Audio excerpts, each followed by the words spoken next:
All right. So this is the game that Greg was proposing.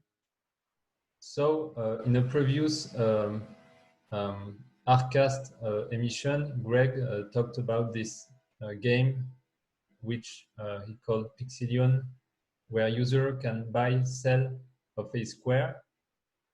And when they own a square, they can set a color for this pixel or for this square, and then send messages to other players that own a specific square. So there's other stuff associated with this game, but basically I've built a bootstrap version of it. So it's built on dappy for simplicity reasons, because there are some built-in features that are used by the application. So basically anyone can deploy an application like that. When you deploy it at first, as the admin, you have to set the settings, which is how many cells, how many rows, and how many columns. So this canvas, for example, is 9 by 9, so there is 81 cell to be bought. And when you create it, you also set a price. And eventually, this could be used for some fun fundraising applications, but also eventually some messaging system based on the ownership of a pixel in a canvas. So basically, in this example, some cells have been bought already and some are available. So if I want to buy this one, it's not possible because it has been bought by some user, and the white one are available. So as a user, so I'm not the admin here, I'm just accessing this website with dappy. I can choose to buy this one, so it will cost me 1 dust. The price has to be set, has to be defined by the admin who creates this web application on dappy. So for example, I will buy this one, so I will choose a color. Let's do a red one. And then when you hit buy, sell, you have the dappy pop-up, and you have to unlock your account, so a valid transaction will be sent to the on-chain network. You can eventually check the code. So this code is the code of ERC-1155 contract, because it's all based on this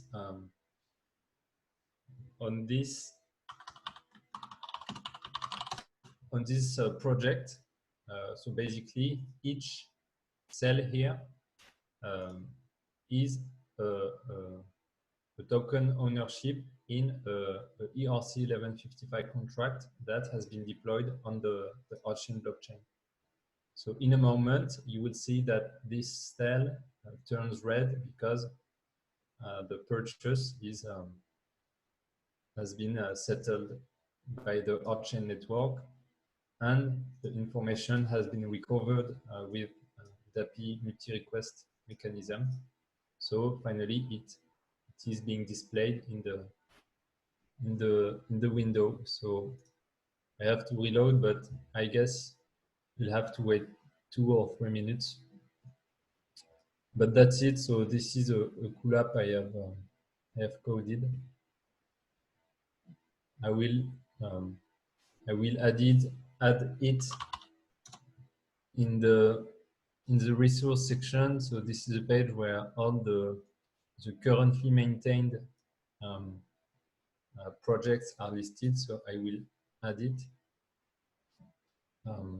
So maybe I should buy some others so we can see change.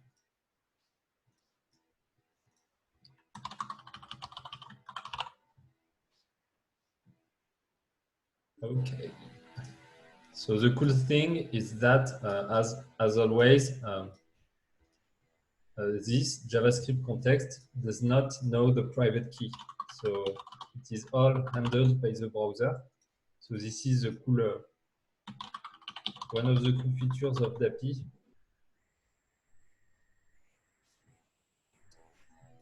So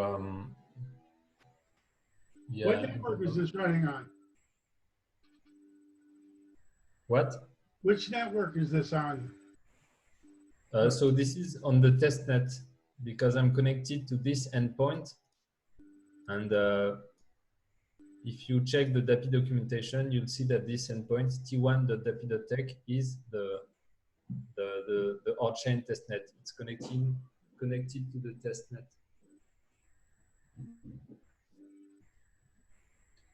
So that's it. I reload again. And I did not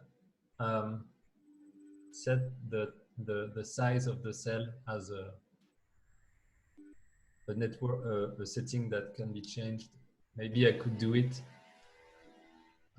later.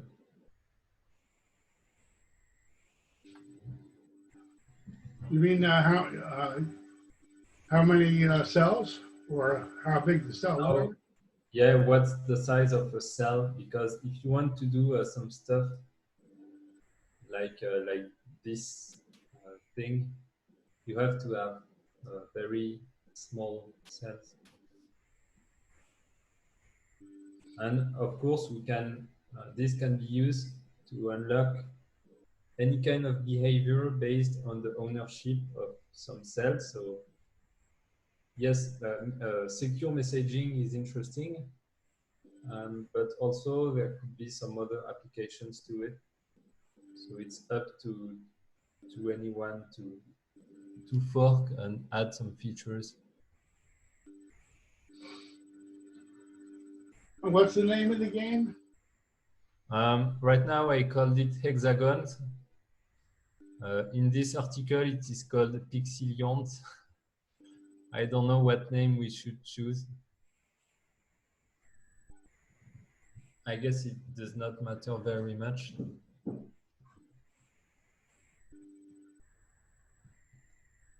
But yes, it's more fun to have those kind of stuff to do a fundraising or to do some kind of small yes, fundraising applications in comparison to classic one when you have a final goal of raising, for example, 1,000 rares.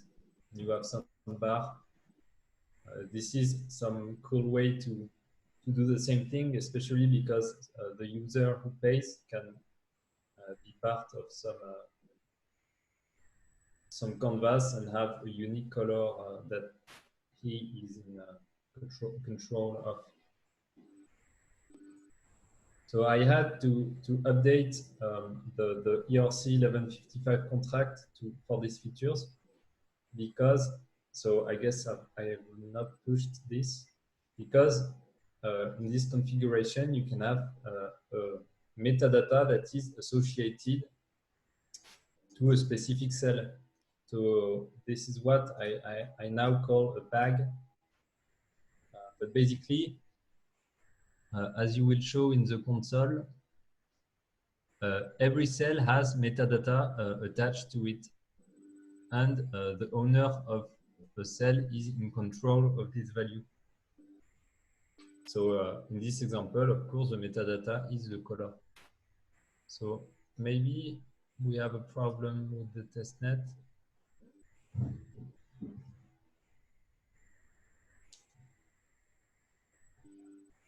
You can check logs.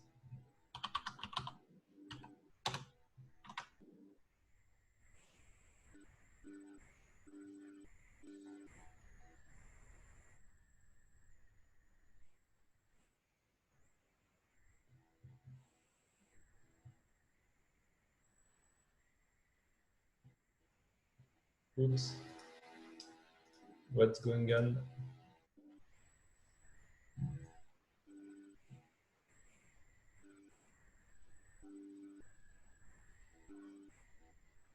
It's adding blocks.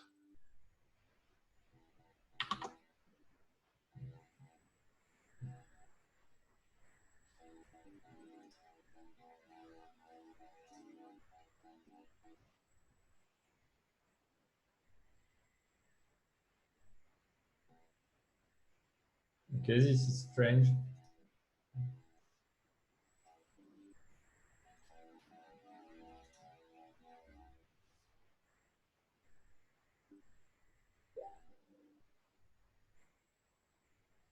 Okay. Oh, so my cell is still not being displayed. I will try another one. You have a deploy ID for,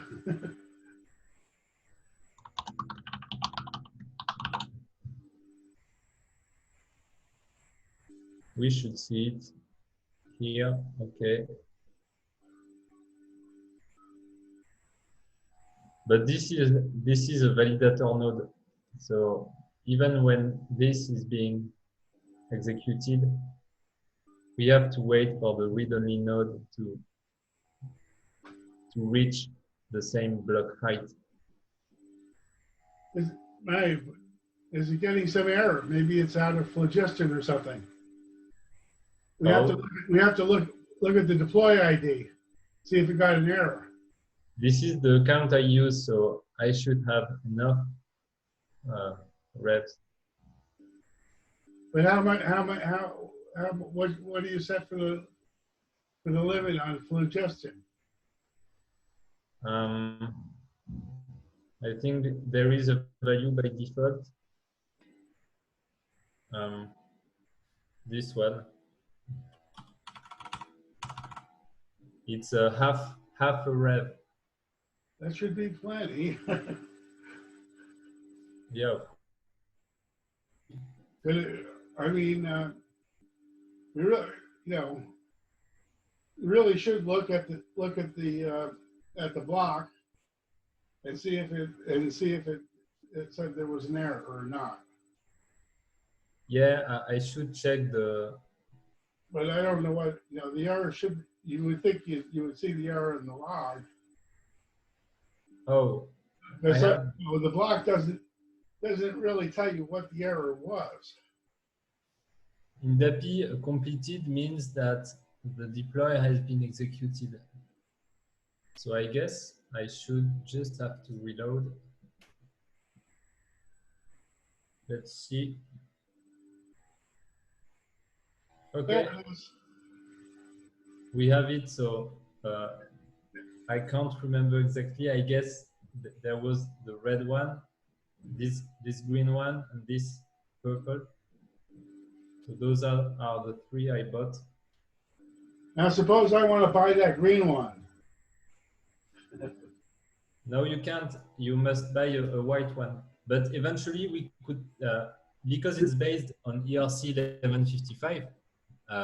You could sell it to me, right? Yeah, of course, we could set a price to a specific cell, and we should just have to code this the display of this feature in this app. But it's already possible in pure Rowlang in the erc blockchain. We can just, for example, so everything we need to know is here. So basically, those are the cells by default. And then those are the cells that have been bought afterwards.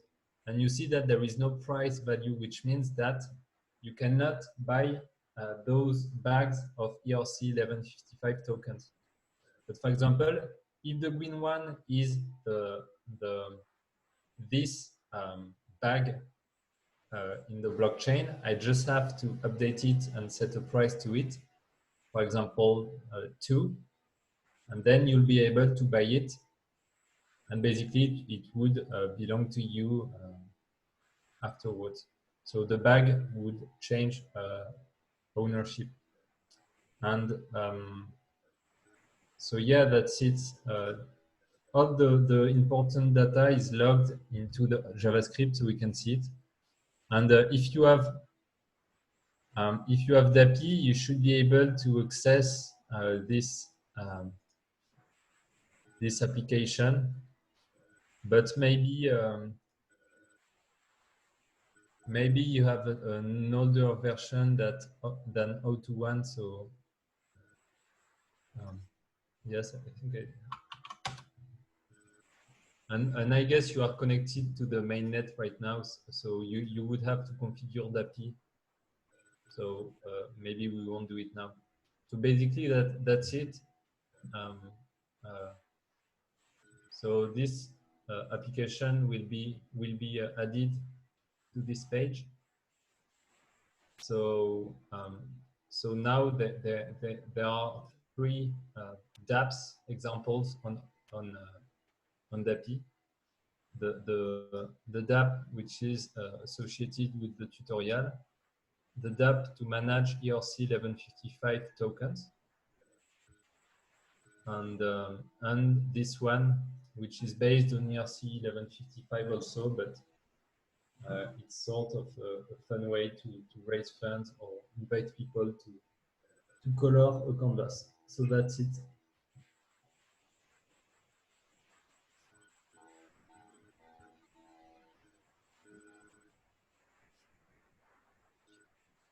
So maybe you should put in the nth caller game.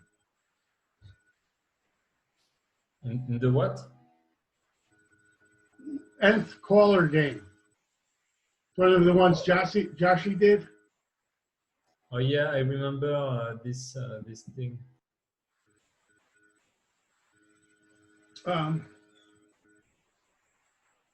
Yeah, that was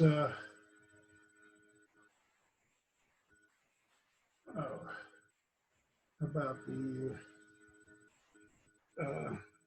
and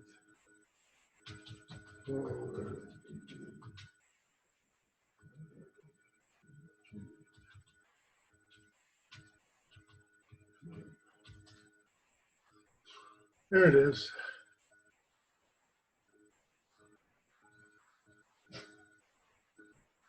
I don't really remember it too much here, but basically,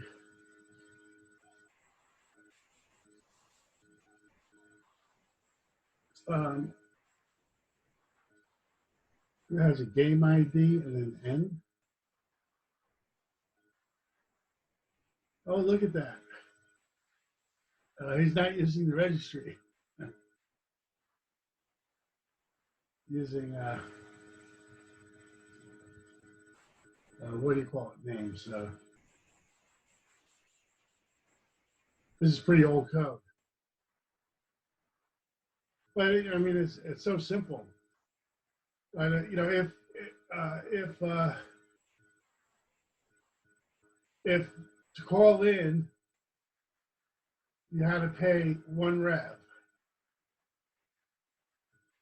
Okay, and then, yeah, everybody's trying to be the nth caller.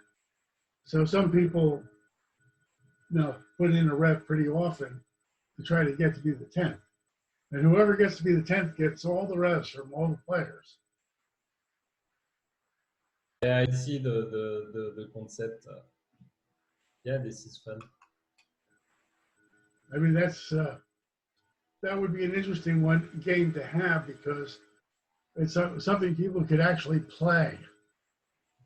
Yeah, and they could make money playing it or lose money.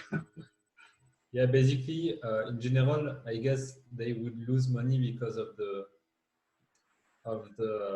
flow paid for execution. Yeah, it's kind of like winning a lottery ticket. But so I mean, but there's a trade-off, and you have to guess. I guess how many. Well, I guess anybody who's watching the blockchain is going to know. Maybe that's not such a good idea. Right? Somebody's watching the log, they're going to know when after there's 8 callers, they could send a lot of rev, and they're almost certain to get get the prize. They'll get all their rep back, unless multiple people are doing that. It'd be interesting, but I hadn't really thought about the problem of somebody watching the log.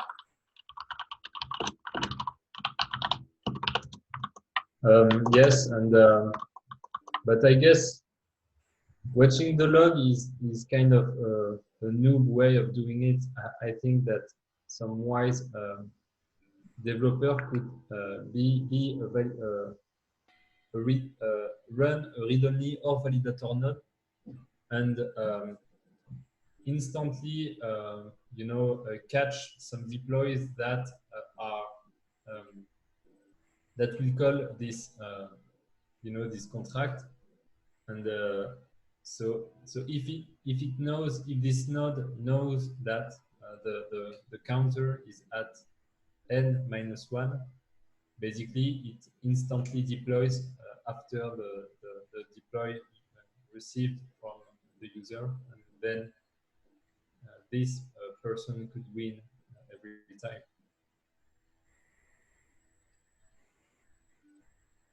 It's just like if you are the one that is organizing this game, and basically you get the tickets from people, but you know at which point they will win, and when you know that you will win, you just get your own ticket and you win. Because as a validator node, you have instant information of blocks being created and stuff changing on the blockchain. So I guess this would be the way to hack this game, if of course if it's a kind of large money game, large sums. But yes, the interesting thing would be to have some interface to deploy this game. For example, you could set the value to 2, 10, or 20. So one person wins after 20 when it reaches 20. And then once you have done that, the interface is just a button when you can call the contract once. Because rolling is cool, but if you want people to participate, you have to provide an interface and some sort of website to interact.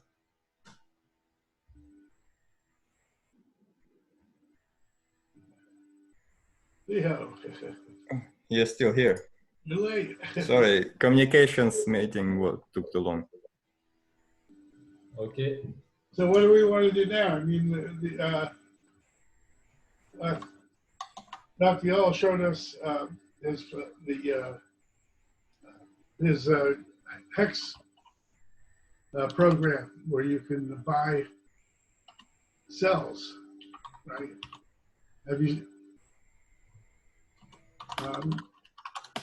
And I have it recorded. I don't know if we want to pause the recording while you do it. Show him again. It says you are recording now. Yeah, I know. We recorded the whole thing of the demo of the game. I was saying if he's going to do it again, I'll pause the recording. You want to do it again? No, I guess, but I guess if Theo is interesting, or I demo it some other day with other people. Yeah, sure. Save it for later. But is it like a game or something? Yeah, I can just show you quickly. So it's a yes. No, it's not exactly a game, but Greg's talked about this idea for a long time, and I don't know. Maybe put the where people can buy pixels in a picture, and then they can, the picture, the ones they own, they can set the color of. Okay. So this is the picture of the game, and also in this example, you can message other players, but yeah, the basic concept is that you can buy a cell of this square or this canvas. So I have done it in dappy. I think you cannot see the first interface, but when you deploy it at first, what is displayed is the form to update the values. So this is a big one, but it's already being deployed. It has been deployed already. So basically, when you deploy it at first, you are the admin, you can change the value. So you can say it will be 9 by 9 or 12 by 12 or 4 by 4. And you can also, you must set a price for one cell.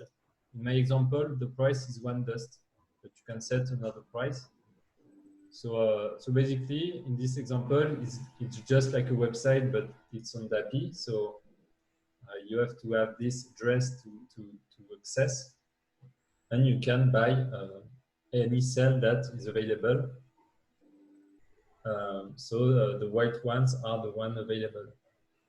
And this is 100% based on ERC-1155.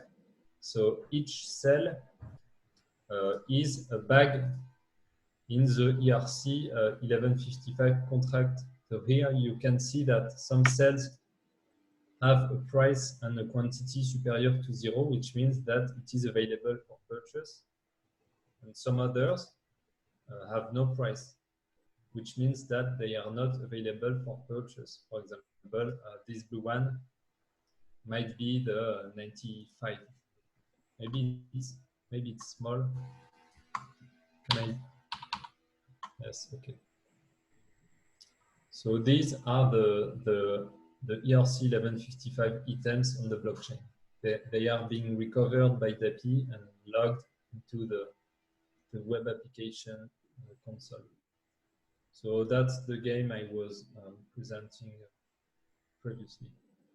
It doesn't update in real time if someone purchased something right now. It took about 10 minutes. We just purchased 3, and the first one was very slow to come up, but they all came up together after about 10 minutes. I can create an orange one, and maybe if we keep talking, we will see it change. But now, do you have to update the website in order to see the change? Exactly. Of course, there is no real-time stuff right now. So this is again raising the issue or the feature about real-time updates from our node. But yes, in this example, you have to reload. You have to reload because the JavaScript does not do polling. It could do a polling every 10 seconds, but it does not. So basically, you have to reload the entire website. And so that's it. I have bought this one, and we should see it turn orange in like 4 or 5 minutes. And of course, if the on-chain network becomes faster and more like the last finalized block can change more often, this will be very more handy to play with, because, for example, if I do a fundraising that for which lots of people will want to participate, if the network is slow like it is today, you will have dozens of people buying the same cell because they think it's available, but finally only one will have it. So basically it will be very much complicated. But if you have it's those design decisions you have to consider when making dApps. Like what if time passes and you only allow the user to make one call, but what if that call doesn't succeed on transaction? Transaction goes through. So we'll have to redo it and redo it and redo it. So even with voting, it kind of becomes problematic.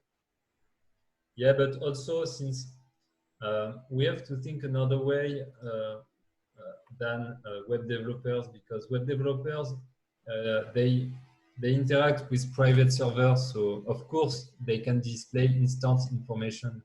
When we interact with blockchain, we cannot instantly tell the user anything about their action. So I think it's normal for the user that he has to wait a bit because it's blockchain, of course. So in my example, I don't feel bad about not providing an instant, a visual feedback. I just say that the transaction has been aired, and normally it should be executed, but I don't say anything more to the user. We can see the pop-up again, maybe.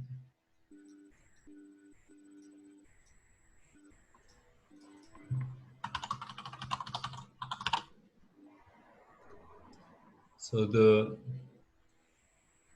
modal is just say that, oh no, it should not. It says that purchase is successful, but maybe it's not. So maybe I should change this message. Your order was placed. Yeah, it's probably better to word it that way, because there is no guarantee that purchase was successful yet.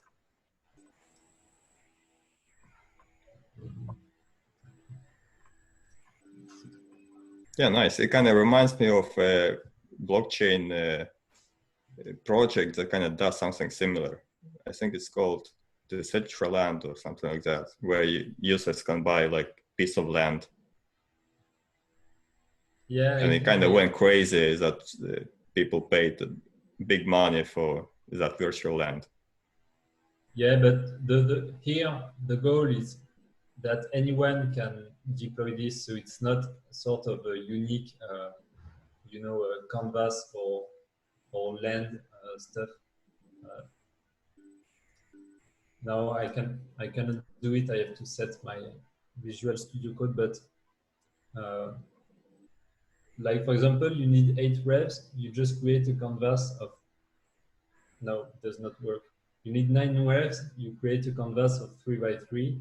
You deploy it. You send this address to people, and eventually, at some time, you have it filled. So it means that you have raised 9 revs, and that's it. And anyone can create a 100 by 100 canvas. So it's very modular, and it's not, of course, it's not a unique place. You can have thousands of these. And so I guess, it was interesting to have this Deno project discussed under the Orchain plus dappy discussions. Because I did not think about having Orchain as a library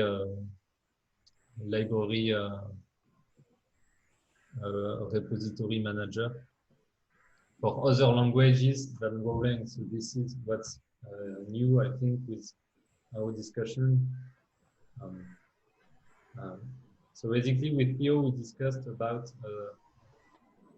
having the possibility to reference a JavaScript library inside the Orchain blockchain. Deno focuses very much on security and resilience, but the thing is that they rely on public web to have libraries served. For example, you can see this example. And we could rely on Orchain plus the dappy network or some sort of dappy network to recover packages without any centralized or any unique path through the web. So this is what we kind of contemplated, and maybe we can extend this idea. But yes, I guess the JavaScript library is just a gzipped folder in the end. So it's just we just have to store it on the blockchain, on our chain, and then I guess even we could easily like test this this feature. We can let Deno users test it because it probably has already a large user base, and they probably want something similar to like more resilient stories that can have all those dependencies and have some sort of guarantee that those dependencies will always be there. Yeah, this is so interesting. So because so the problem of NPM, it was very much a problem at the beginning. It is a bit less now because we cannot change the repo or delete a repo with a specific release number. But the thing is that with public web, of course, we can still do it. The developer who owns Tino.land can change this package. And so the very cool stuff we could do with our chain is have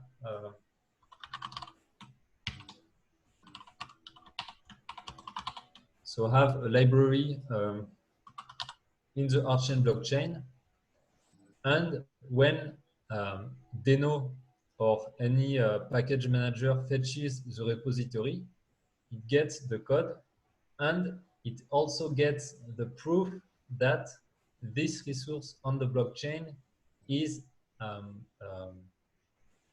fixed and frozen forever. So basically, it would require the blockchain to give the proof that this code will never change. And so basically, that would be I think a unique feature in all the blockchain space, because the way you recover code becomes trustless, basically. So can you run, you're planning to run Deno applications in dappy? Now we are discussing about using dappy as a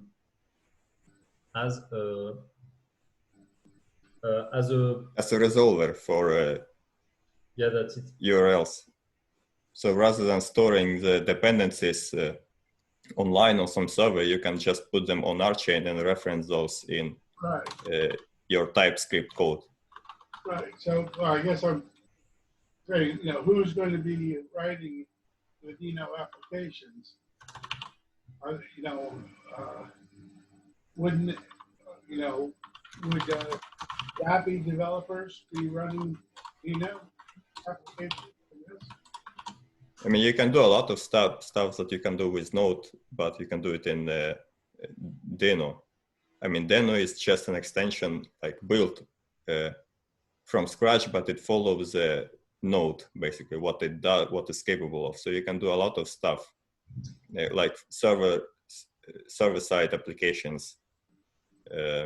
So it can be used some sort of alternative or side tool for dapp developers to use. Because when you use public web and DNS, of course, you have one endpoint and you have a single point of failure. And of course, you point to one final server. When you use some dappy-like multi-request, and that you have some read mechanism, blockchain reading mechanism that is decentralized, like the dappy protocol, you just ask lots of endpoints for one same resource. And if you get different answers, the package manager can, for example, say that this configuration is not fine because it's too dangerous. There is some sort of fork going on. So basically, this would fail.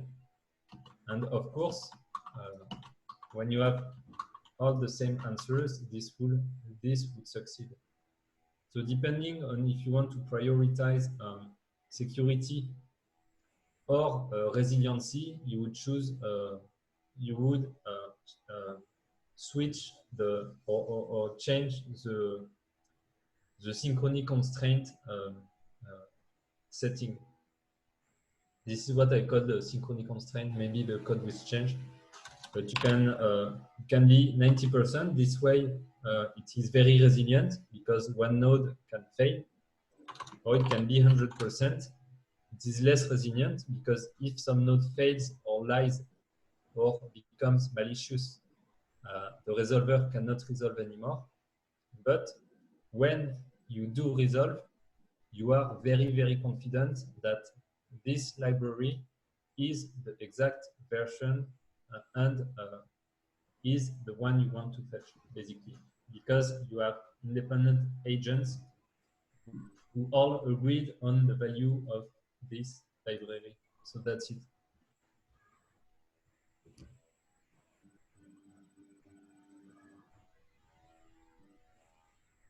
So that's cool, maybe, but I don't know if our ecosystem is mature enough, but maybe it could be worth, yes, forking or starting to play with Deno. I have never done that, so I don't know. Are you talking about problems that can occur with ArchChain, like if it's gonna be too slow to fetch dependencies from read-only nodes, so, or it can become too expensive to put dependencies on chain? Are those the concerns? No, because I think Greg is very confident about the platform being able to manage large files. So I don't see why we could not manage gzipped JavaScript libraries. I think we can, but yet there is a small amount of work to be done. We have to set this this repo. I don't know if it's up to date, but on GitHub I have a biz.js repo, which basically performs the multi-request, and then we have to find out how Deno works. But maybe it's not that complicated to add some resolver mechanism. Well, most of Deno, it's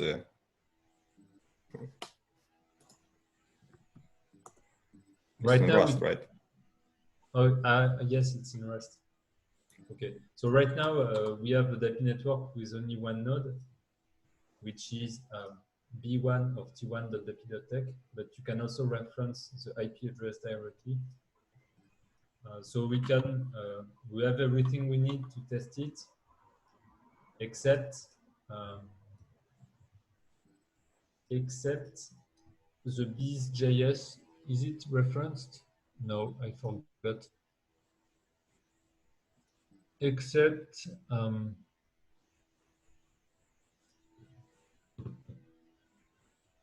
it's kind of the older repo, I think. So this repo should include the dappy network, so it can be instantly used to fetch resources on our chain. So this is what lacks, but I could add this. So it kind of includes already a chain toolkit and everything, right? Not right now, because it's abstract. You can use it. I can show you very quickly how I use it. But you can use this this library very freely. It can be HTTP, gRPC, WebSocket. The library does not care about how you fetch the data. It just handles the consensus mechanism of, you know, like, oh, you want 90% of responses to be the same. So it resolves or does not resolve. Maybe I can find it. Perform multi-request. Okay, so resolver from biz.js. So for example, here,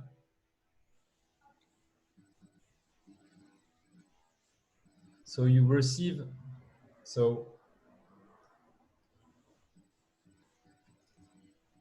you give it a list of URLs to be called. Yes, okay, resolve. So you give it a list of URLs, eventually some parameters, and then you also give it a way to handle this URL. So here you can set anything you want. In dappy, I do a WebSocket stuff, but you can simply do a HTML call here. But basically, it is agnostic regarding how you fetch the data on a specific network. You can do any network you want. So yes, here we would have the Archain toolkit explore deploy that resolves to the value.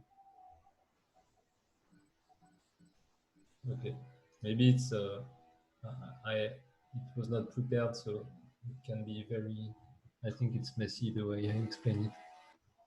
So basically, you can allow Deno users to put their own mirrors, basically, and it will kind of resolve the packages from those mirrors and kind of almost guarantee that the package will be fetched if it meets some kind of up to 90%. Yeah, and also it's a way to avoid the DNS hacks. They could have. Yes, it also can be used outside of blockchain. If they have 4 mirrors, they just reference the 4 mirrors, and it does a multi-request. And if you have synchrony constraint to 75, it can tolerate one that is hacked or down. I think, yeah, both can be supported, both approaches, but I think the one that uses erc-1155 is going to be more appealing to developers because there aren't so many Deno plugins or Deno packages yet. So I think many developers will be looking forward to putting their early packages on the erc-1155 and have them permanently stored. Yeah, this is so cool. And eventually, but I think it's not, it's superflu, but there is this new protocol, which is HTTP 3, finally. It's called Quick. So it would be very cool to have some Quick, but yeah, we can do basic HTTPS, but maybe it's worth having this pinned somewhere. I don't exactly understand, but they removed some layers from OSI layer, and finally it became a very efficient encrypted HTTP protocol. Maybe it's explained. No.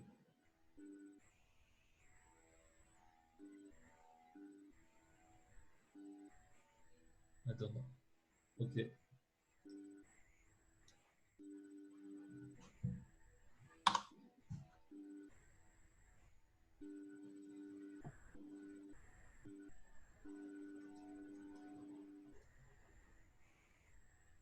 Jim, what is this link? Yeah, no, Raphael sent it to me. Is that the dappy address of the Hexagon app, or what is that? I Yes. just noticed you sent me that. Do you want to try to load it, Jim? Yeah, I was just uninstalling the old dappy. I can figure out where the uninstall button is. Uninstall or change program. To uninstall a program, select it from the list and then click uninstall. Change or repair. My goal is that you can have this website loaded under the 10 seconds when you have launched a dappy in the first place. So we will see if this succeed.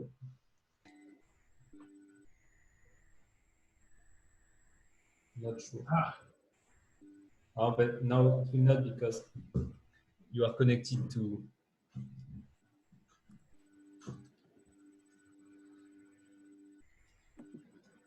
So can. So I have to install. I'm installing the new dappy, right? Nice. Well, not. Yeah, I might as well show the screen. I didn't do it yet. Yeah, I will give you the instructions, but it's very. I just go to dappy.tech, right? Yep, but you'll see. And then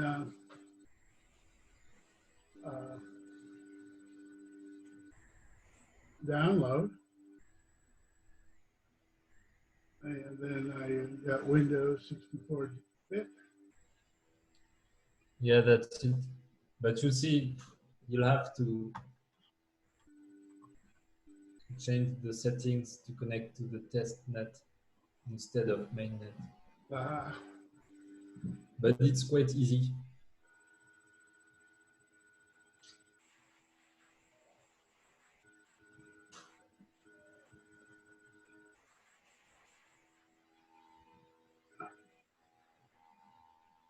And I think I did click on it. Don't run. It doesn't. Can you see that? Yeah, okay.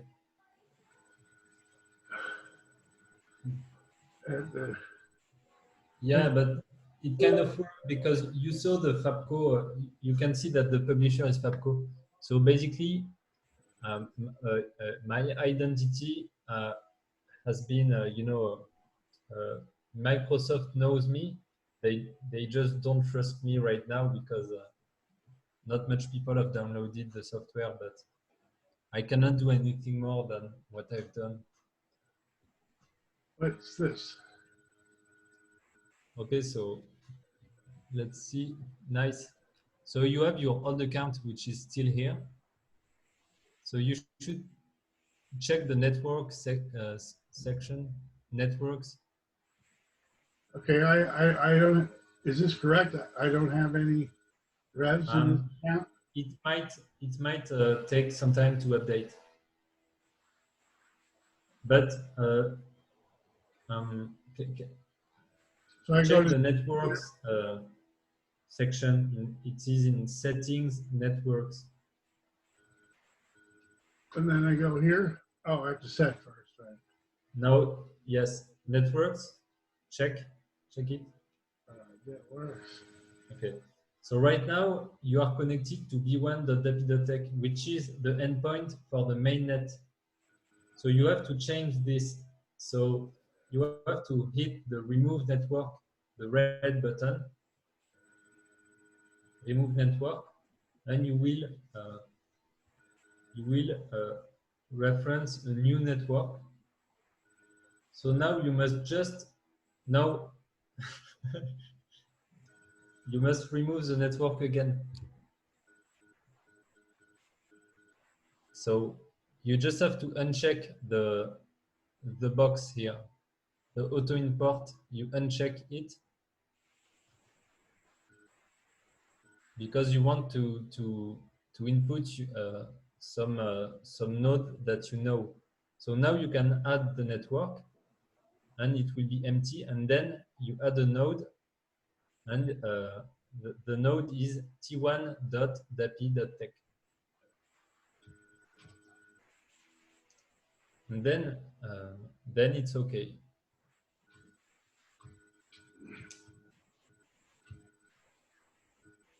Is that right? Yep. So this should turn green. Okay, fine. And now you should be able to load the dapp with the. Oh, I'm sorry, it's gone. I still got it. Okay. Yay! So this is you can get rid of it. Well, it's got my my JavaScript console here. Yeah, you can change it, but basically it is displayed by default. I can You just can change this in the settings if you don't need the developer toolkit. so I can just move that to my other screen. Aha! I got it. Nice. So, but I don't have any dust. I guess. I don't know what my password is. Now I think it won't work because this account, I think it was a private key for the mainnet. So you can send the transaction, but I will check the logs. I don't know what private key is associated with this account. So maybe you have to get the private key for the testnet. Okay, so it says successful, but it doesn't. It's not successful. Okay. So yes, I see your transaction. You see it? So that's that.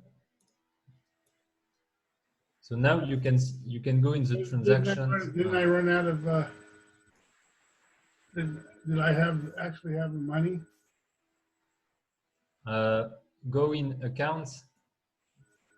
Yes, I think this private key has no funds in the testnet. Maybe no, you should not show us your private key. So don't type your password. But Did I just show the private key? No, this is not the private key. To see the private key, you have to click on the I and enter your password. But do not show it to us because it's public, you know. So if you have a private key on the testnet, this is the one you must use to create an account, and you should be able to buy some cells in the hexigox app application. So that's very cool. That I'm happy that it worked on your computer.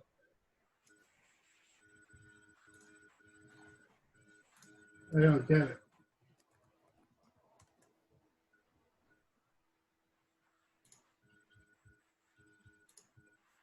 I bought the one on the bottom left corner, so we'll see if it goes through. Cool. Thank you for the one dust on the testnet. You're welcome.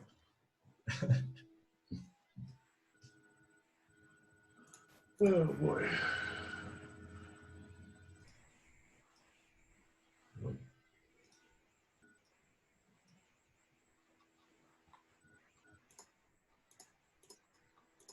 Yes, I can see both. Oh.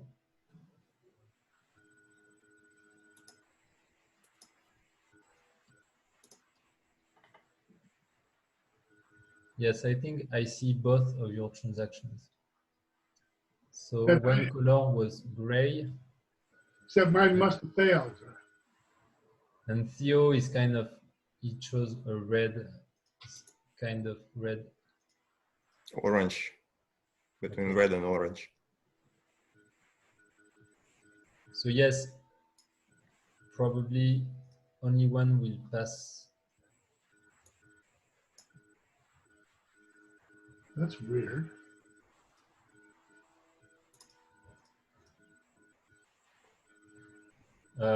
Jim, if you give me your rev address on the testnet, I can send you revs if you don't have some.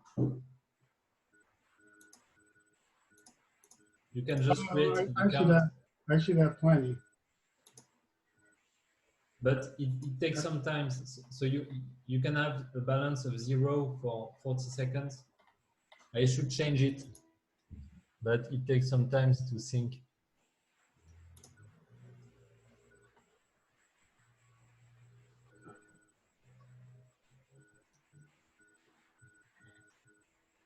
It feels like test rev are kind of harder to get than actual rev right now, because the real rev is so cheap, you can just buy like thousands. But testnet, you have to go through like community members and find someone who actually has some.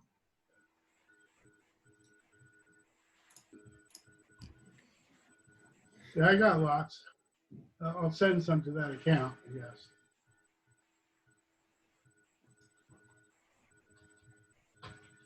Maybe you should make some sort of what's it called?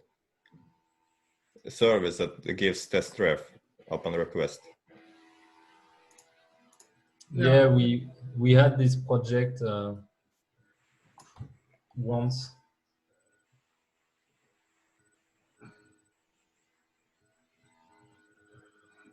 Yeah, well, you didn't. If you had any rock, you should have rev. No. I never had any I rock. can't, You never had any rock.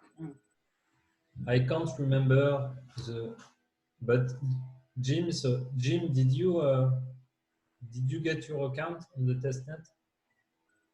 Oops, I didn't sign the message. Yeah, all my accounts on Ethereum are that have rock are on testnet.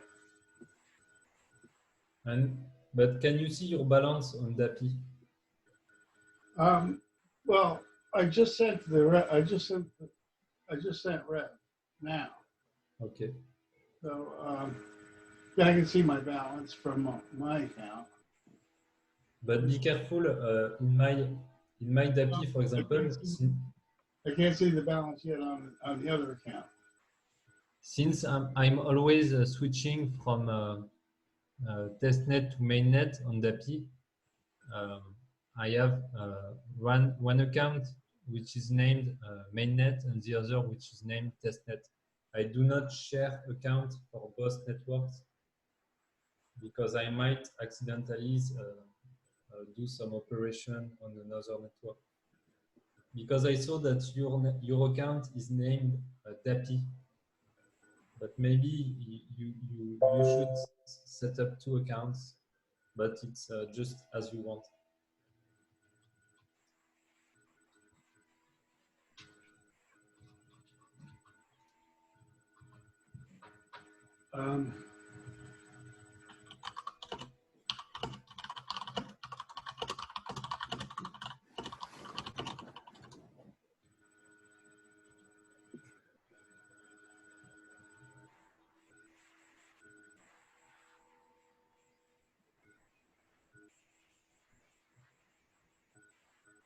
So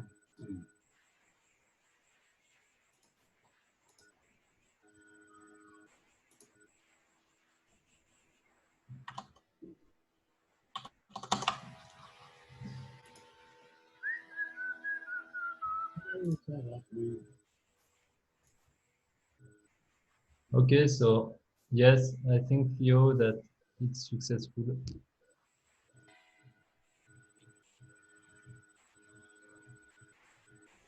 Gonna refresh and see. I saw the logs on the Arnode log, but maybe the readme node has not reached the block yet. I don't see it yet on the. Okay.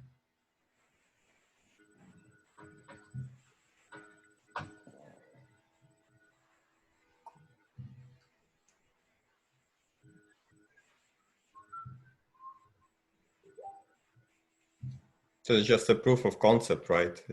For a possibly like potential game that can be made on Airchain. Yeah, so right now you have cells with a public key associated to each one. So if you have some ideas, but yes, some cool idea is a messaging system. For example, I will send a message to the blue one in the top corner. And of course, it will be encrypted, so only he will be able to decrypt.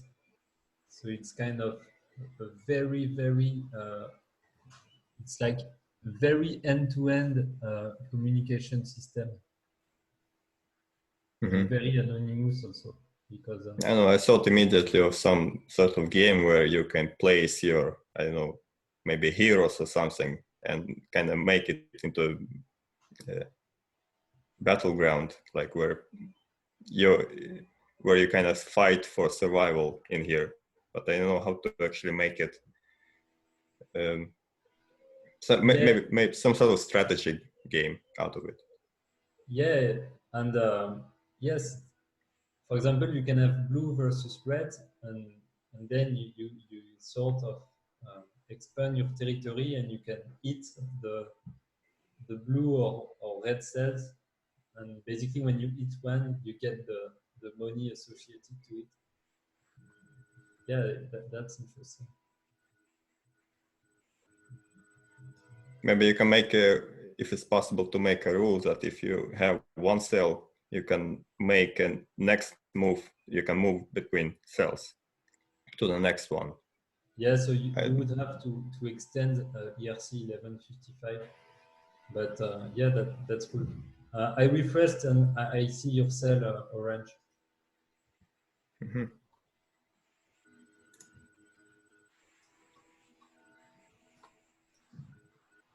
So the rev didn't get there yet. Oh well, I'm gonna have to go. Okay. It was a productive workshop. We put a cell on the grid. Yeah, well, we put several on before, so I guess a rerun. I can leave this. Should I leave the recording on? No, that's fine. All right, guys. Later. Okay, bye.